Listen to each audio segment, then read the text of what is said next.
네, 안녕하세요. 아산정책연구원의 이동규입니다. 오늘 저는 2022년 중국 양회에 대한 분석 이슈 브리프를 얘기하려고 합니다. 지난 3월 초에 중국 양회가 개최되었습니다.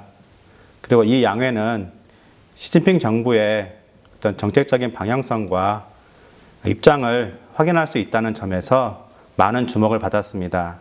저는 정치 외교적 측면을 중심으로 이번 2022년 중국 양회를 분석하고 이를 기반으로 한중 관계에 대한 함의를 한번 생각해 보려고 합니다. 원래 첫 번째 함축성으로는 올해 하반기에 예정된 20차 당대회의 성공적인 개최를 위해서 내부 결속과 사회 안정을 모색하는 모습을 보였습니다. 20차 당대회는 앞으로 5에서 10년 중국 지도부를 새롭게 선출한다는 점에서 매우 중요합니다. 그러나 동시에 시진핑의 3연임이 예상되는 상황 속에서 이 시진핑의 3연임이 개혁개방 이후 중국 공산당이 추진해온 정치의 제도화를 직접적으로 훼손하는 의미가 있기 때문에 이 당과 중국 사회 내에서 정치적인 반발을 야기할 위험성이 존재합니다. 그런 측면에서 시진핑 정부는 당의 영도와 민족주의를 강조하면서 내부 결속을 모색하는 모습을 보였습니다. 최근에 우크라이나 사태가 발생하고 나서 이것이 중국 내 소수민족 문제나 대만 문제와 관련해서 많은 관심을 받았습니다. 그런 상황을 생각할 때 이 당의 영도와 민족주의를 강조하는 시진핑 주석의 발언은 중국 내 민족 분열을 예방하고 국내 결집을 모색하려는 그런 시도로 이해할 수가 있습니다.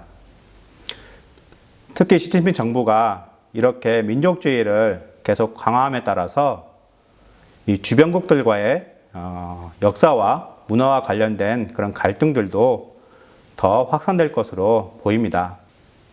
그리고 20차 당대회 성공적인 개최를 위해서 이번 양회에서 이 중국 정부는 경제 성장과 민생 개선을 계속해서 강조하면서 사회 안정을 모색하려는 그런 모습을 보였습니다. 리커창 총리는 정부 업무 보고에서 이 안정을 강조했는데요. 특히 올해 중국의 GDP 성장률을 목표치를 5.5% 내외로 얘기하면서 안정 성장을 강조했습니다. 사실 중국의 경제 상황을 생각하면 이러한 목표치는 쉽지 않은 목표입니다. 그럼에도 불구하고 중국 정부가 이런 경제 성장과 안정을 강조한 것은 이 경제 성장에 대한 국민들의 기대치에 부합하면서 사회적인 안정을 모색하려는 그런 시도로 볼 수가 있습니다. 또한 리커창 총리는 물론 시진핑 주석도 계속해서 민생의 개선을 강조하고 약속하는 모습을 보였습니다. 개혁개방 이후로 여러 가지 사회 문제들이 축적된 그런 중국 사회 내 상황을 생각할 때 이러한 발언들은 이 20차 당대회를 앞두고 국민들의 불만을 해소하거나 혹은 최소한 그런 불만들이 표출되지 않도록 관리해야 한다. 이런 인식을 하고 있음을 알 수가 있습니다. 그러나 지금 중국의 어떤 경제 상황이나 사회 상황을 생각할 때 민생이 단기간에 개선되기는 쉽지 않아 보입니다. 그런 점에서 20차 당대회의 성공적인 개최를 위해서 중국 정부는 20차 당대회가 다가올수록 사회 통제를 더 강화할 가능성이 높다고 할 수 있습니다. 두 번째 함축성은 우크라이나 사태와 관련된 것입니다. 중국 정부는 이번 양회에서 우크라이나 사태에 거리 두는 그런 모습을 보였습니다. 이 왕이 부장은 이 우크라이나 사태와 관련된 기자의 질문에 대해서 각국의 주권과 영토를 존중해야 한다고 하면서도 당사국의 안보 우려도 고려해야 한다고 발언을 했습니다. 그러니까 러시아의 입장과 우크라이나의 입장을 동시에 지지하면서 애매모호한 그런 태도를 보인 것입니다. 이 최근에 강화되고 있는 러시아와의 관계를 생각할 때 중국이 이와 같은 태도를 보인 것은 조금 이해할 수도 있는데요. 중국이 이제 러시아를 표면적으로 지지하지 않고 이런 태도를 보인 것은 다음과 같은 이유가 있다고 생각됩니다. 첫 번째는 이 러시아 못지않게 우크라이나 역시 중국에게 상당히 중요한 국가입니다. 그러니까 중국은 우크라이나와 2007년도에 전략적 동반자 관계를 맺었고요. 우크라이나는 중국의 식량 안보, 에너지 안보에서 중요할 뿐만 아니라 유럽으로 진출하는 관문이라는 측면에서도 중국의 1대1로 추진에 상당히 중요합니다. 그렇기 때문에 중국은 우크라이나의 관계를 중요시할 수밖에 없습니다. 두 번째로는 이 우크라이나 사태가 민족의 분리독립 문제와 연결되어 있기 때문에 자칫 잘못하면 대만은 물론이고 중국 내 소수민족에게 잘못된 신호를 줄 수도 있습니다. 만약에 중국이 러시아를 지지한다는 입장을 표명한다면 대만 문제에 개입하고 있는 미국에게 명분을 줄 수도 있고 신장이나 위구르 등 중국 내에서 분리독립을 하고 시도하는 민족들에게 분리독립에 대한 그런 운동을 조장하고 정당화하는 그런 계기가 될 수도 있습니다. 그렇기 때문에 중국은 이 우크라이나 사태에 있어서 전략적인 모호성을 유지하면서 대화와 타협을 통한 해결을 강조하고 있습니다. 이 말은 중국은 단기간에는 이 우크라이나 사태에 개입할 의지가 없다고 말하는 것과 같다고 할 수 있습니다. 하지만 이 우크라이나 사태가 장기화되고 중국의 역할이 더욱 필요해진다면 이 통상이나 첨단 기술 혹은 대만 문제와 같이 미국과 갈등하고 있는 사안에서 미국의 양보를 요구하면서 중재자의 역할을 자처할 가능성도 있습니다. 세 번째 함축성으로는 이 전방위적인 대만 정책을 모색하는 모습을 보였습니다. 이 리커천 총리는 이번 양의 보고에서 이 대만 문제에 대해서 하나의 중국과 구의 공식을 재확인한 후에 이 신시대 대만 문제를 해결을 위한 당의 총체 방향이라는 이 정책을 새롭게 제시했습니다. 이 총체 방략은 작년 11월에 있었던 제19기 육중전에서 통과된 제3차 역사 결의에서 제기된 것인데요. 중국이 이와 같은 총체 방략을 언급했다는 것은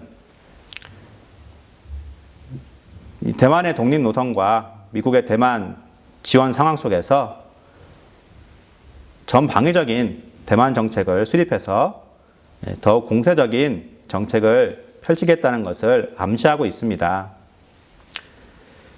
특히 중국 관점에서 보면 이번 우크라이나 사태와 관련해서 국제사회에서 형성된 반러 여론은 미국이나 서구 국가들이 여론을 장악해서 러시아를 대상으로 심리전이나 여론전을 펼치는 것으로 보일 수가 있습니다.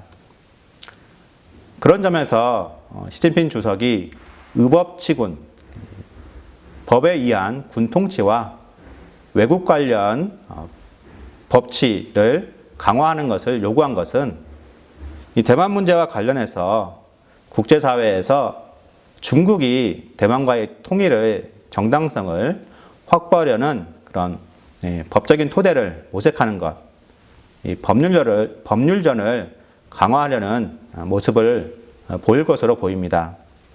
이에 따라서 중국은 이 대만에 대해서 법률전, 여론전, 심리전으로 구성된 이 3전 전략을 더 강화할 것입니다. 네 번째로는 미국의 반중 연대에 대응하기 위해서 이 연대 구축을 모색하는 모습을 보였습니다. 이 모습은 이 두 가지 형태로 나타났는데요. 첫 번째로는 이 아시아 국가들과의 연대를 강조하는 모습을 보였고, 두 번째로는 러시아나 북한 등 이 권위주의 특징을 가진 국가들과의 연대를 강화하려는 그런 모습을 보였습니다. 이번 기자회견에서 왕이 외교부장은 이 미국의 인도태평양 전략을 나토의 인도태평양 버전이라고 얘기를 했습니다. 그러면서 그것이 중국의 이익이 아니라 아세안이나 아시아 영내 국가들의 장기적인 이익을 침해한다고 강조했습니다. 이렇게 이 미중 간의 대립 구도를 미국 대 아시아 국가 간의 대립 구도로 확대하면서 이 아시아 국가들이 미국의 반중 연대에 참여하는 것을 고민하게 하고, 미국의 반중 연대가 영내에서 확대되는 것을 경계하는 그런 모습을 보였습니다. 또한 중국은 이 우크라이나 사태에 대해서 애매모호한 태도를 취하였음에도 불구하고 중러 관계에 대해서는 국제 정세가 어떻게 변할지라도, 얼마만큼 험악해질지라도 중국과 러시아는 전략적인 확고함을 가지고 전략적 동반자 관계를 강화할 것을 분명하게 얘기를 했습니다. 또한 북핵 문제에 대해서도 이 북한의 정당한 안보 우려 문제가 해소되지 않았기 때문에 발생하고 있다면서 미국의 실제적인 조치를 요구했습니다. 이미 미국이 중국을 견제하기 위해서 이 민주주의 연대를 구축하는 과정에 있었기 때문에 이 중국이 러시아나 북한 등 이 권위주의 특징을 가진 국가들과의 연대를 강화할 것은 예전부터 예측되어 왔습니다. 이러한 예측대로 중국은 러시아와 북한과의 연대를 강화할 것이고요. 이런 협력관계를 영내에서 더욱 확대해 나갈 것으로 전망이 됩니다. 이것은 중국이 우크라이나 사태는 물론이고 이 북핵 문제에 있어서도 이 러시아와 북한과의 관계를 미국을 견제하는 하나의 외교 카드로 활용할 수 있다는 것을 암시하고 있습니다. 최근 북한이 이 모라토리엄 약속을 파기하고 ICBM을 발사하면서 이 한반도의 군사적 긴장감이 높아지고 있습니다. 하지만 중국은 여기에 대해서 중재자의 역할을 한다거나 대북 추가 제재에 동의한다거나 이런 모습을 보이지는 않을 것입니다. 오히려 대화와 타협에 의한 그런 해결을 강조하면서 사태를 관망할 것이고요. 이것을 통해 가지고 중국이 미중 전략 경쟁 구도 속에서 중국의 영향력을 확대하고 미국의 대중 압박을 해소할 수 있는 기회를 엿보기 때문이라고 생각을 합니다. 올해가 한중수교 30주년입니다.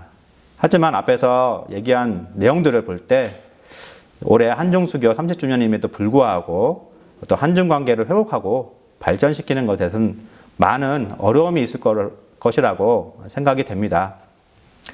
그렇기 때문에 한국 정부는 단기간에 한중 관계를 발전시키거나 회복하려는 그런 시도를 하기보다는 한중 관계 속에서 발생할 수 있는 여러 가지 갈등 사안들을 염두에 두고 그런 문제들을 관리해 나가는 방향으로 한중 관계에 접근해 갈 필요가 있다고 생각됩니다.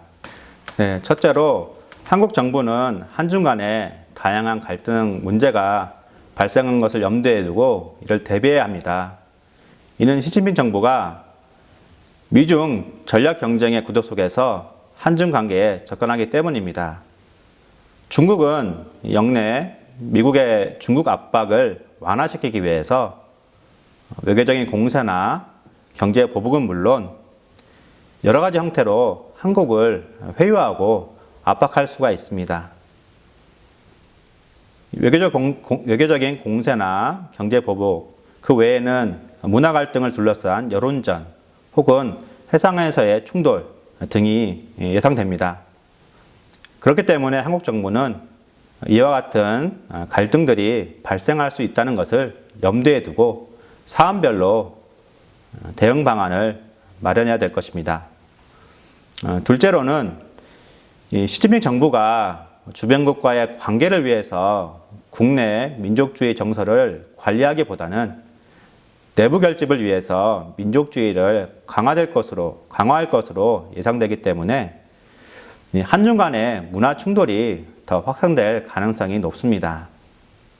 이것이 한국의 문화뿐만이 아니라 한국의 정체성과 관련된 그런 문제이기 때문에 한국 정부는 이에 대해서 사안별로 분명한 목소리를 낼 필요가 있습니다. 세 번째로는 북핵 문제와 관련해서 한국은 중국에게 이 문제가 지역의 안정과 평화에 직결된 문제임을 강조하면서 영내 다른 국가들과의 공감대를 형성하고 이를 기반으로 중국의 참여를 유도할 필요가 있습니다. 앞에서도 말씀드렸지만 중국은 아시아 국가들과의 관계 강화를 강조하고 있습니다. 그렇기 때문에 한국이 이 아시아 국가들과의 공감대를 형성하고 이를 기반으로 북핵 문제 해결에 있어서 중국의 노력을 요구한다면 중국도 정도의 차이는 있을지만 북핵 문제 해결에 참여할 가능성이 높아진다고 생각을 합니다. 네, 이상으로 마치겠습니다.